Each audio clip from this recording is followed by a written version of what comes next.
Le Sénégal est un pays à majorité musulmane. Autour de la mosquée, le vendredi, en pleine rue, des milliers de fidèles se prosternent à l'appel du muezzin. Et ce n'est pas un des moindres paradoxes de cette terre de l'islam que son président, Léopold Senghor, soit un catholique convaincu. Ses adversaires essaient d'ailleurs d'attiser le fanatisme religieux des musulmans contre cet infidèle. Leur slogan, c'est la croisade du croissant contre la croix.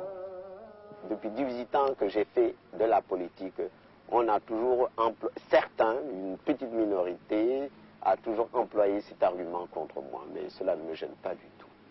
Mais parce que demain, on reprochera au président de la République d'appartenir à telle race, à telle caste, à telle région, les adversaires trouvent toujours quelque chose à dire.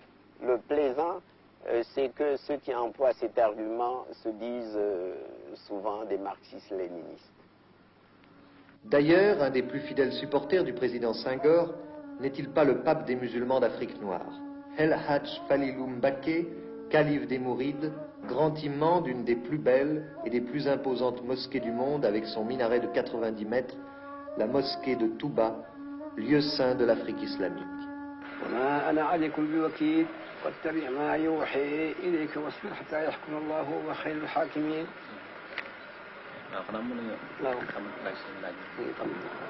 Vous pouvez maintenant, Monsieur Colomès, le calife a fini la lecture de quelques versets du Coran.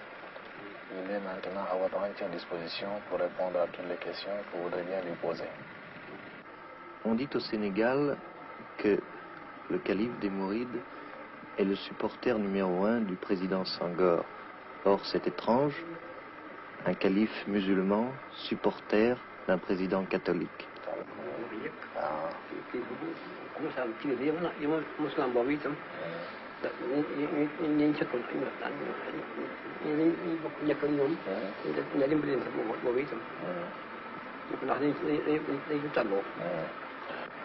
Pour le calife, la politique ne se mêle pas à la religion.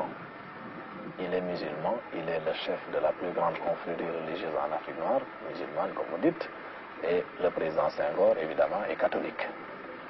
Mais le calife ne s'intéresse pas au président Senghor parce qu'il est catholique, il s'intéresse à lui surtout parce qu'il pense que dans le domaine de la conduite des affaires du pays, le président Senghor est le plus apte, le plus capable. Et pour le calife, les intérêts supérieurs du Sénégal sont au-dessus de toute considération. Évidemment, nous n'allons pas demander au président Senghor de diriger les affaires spirituelles des musulmans.